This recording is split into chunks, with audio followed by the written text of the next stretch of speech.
Oke, bismillahirrahmanirrahim. Assalamualaikum warahmatullahi taala wabarakatuh. Kali ini kita akan menjawab pertanyaan dari sobat kita yang mungkin sudah optimis banget nih bakal masuk ke tahap selanjutnya. Oke, assalamualaikum Bang Rifki, mau nanya, apa benar selisih 10 tidak lulus bisa jadi pengganti?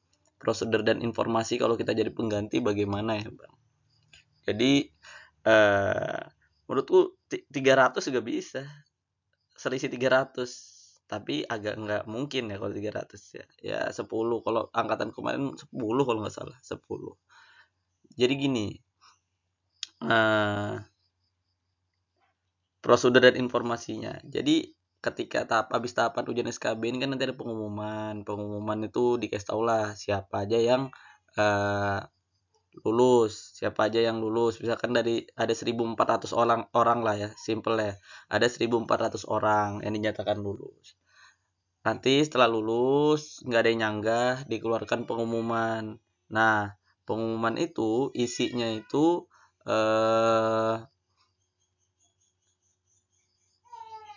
data-data yang harus dilengkapi.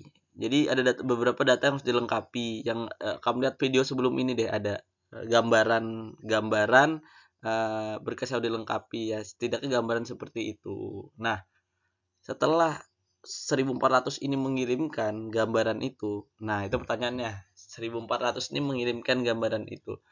Maka 1.400 itu nanti simpelnya nanti akan ditentukan nomor induk kepegawaiannya. Setelah ditentukan baru nanti dia disebar random di seluruh daerah di Indonesia.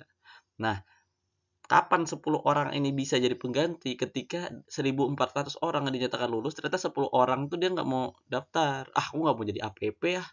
Walaupun dia lulus banyak loh. Yang kayak, Bang, kayaknya gue nggak ngambil deh APP tahun ini. Kenapa? Nilaimu rendah kan? Nilaiku tinggi, Bang. Kenapa? Aku nunggu mau jadi hakim aja deh. Karena cita-citaku dari dulu pengen jadi hakim. Aku nggak pengen jadi APP.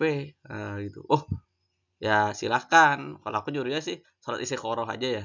Di agama Islam tuh ya biar diberi keyakinan untuk memilih iya apa enggak.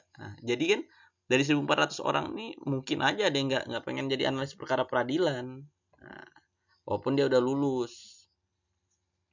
Jadi seperti itu. Nah, nanti kalau seperti itu muncul lagi nih surat pengumuman di website Mahkamah Agung bahwa ada 10 orang yang tidak eh, mengirimkan dokumen berkas kelengkapannya. Nah, setelah itu diambillah 10 orang, diumumkanlah 10 orang selanjutnya. Nanti ada 10 nama baru nih yang dinyatakan awal tidak lulus, dinyatakan lulus gitu. Karena kuotanya itu harus terpenuhi. Misalkan kemarin minta berapa ya? Lupa kalian. Misalkan 1.400, 1.400 itu harus terpenuhi gitu.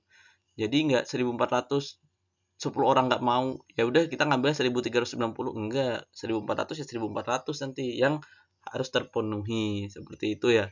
Pengalaman dari angkatanku seperti itu. Jadi ada 10, ada temanku itu di mana dia sekarang? Di daerah NTB dekat Lombok itu. Pengadilan agama, lupa kok, Donga kah apa. Nah, di situ dia cerita kan, iya bang, aku sebenarnya nggak lulus. Kok kamu sebenarnya nggak lulus? Iya, tapi karena ada beberapa orang yang mengundurkan diri, nah jadi aku ditariklah, aku dikabarin katanya sama uh, orang Mahkamah Agung. Nah, pertama dikabarin juga, ada pengumuman di website Mahkamah Agung juga. Kalau kalian masuk grup-grup Telegram atau grup apa, itu cepet nyebarnya kok. Ini ada nih. Nah, pasti teman kita itu kayak ngabarin, namamu nah di apa? Di diterima di Mahkamah Agung gitu sih kalau mendapat infonya. Jadi jawabannya benar, selisih 10, bukan selisih 10 tapi selisih berapa orang yang mengundurkan diri. Kalau yang mengundurkan diri cuma 2 ya berarti cuma 2 orang aja yang bisa masuk gitu ya. Kalau yang mengundurkan dirinya 300 ya berarti 300 pengganti di bawahnya bisa masuk gitu. Ya itu nanti namanya yang sering gue tergantung amal ibadah. Jadi kalau kalian dinyatakan belum tidak lulus tapi beda satu doang, banyakin doa, siapa tahu ada dari 1.400 ini ada yang nggak ingin melanjutkan. Emang ada bang nggak ingin melanjutkan ya? Tadi contohnya dia pengen jadi hakim atau dia ternyata keterima di Freeport gitu kan. Ya dari gaji tunjangan yang jauh beda gitu kan, untuk keterima di Pertamina atau PLN gitu kan. Nah, jadi mereka lebih atau jadi polisi atau tentara. Jadi mereka lebih senang di sana, nggak pengen jadi analis perkara peradilan. Ya gitu gambarannya guys ya. Nah, mungkin ini bisa menjawab, ini dari pure pendapatku ya, dari pengalamanku.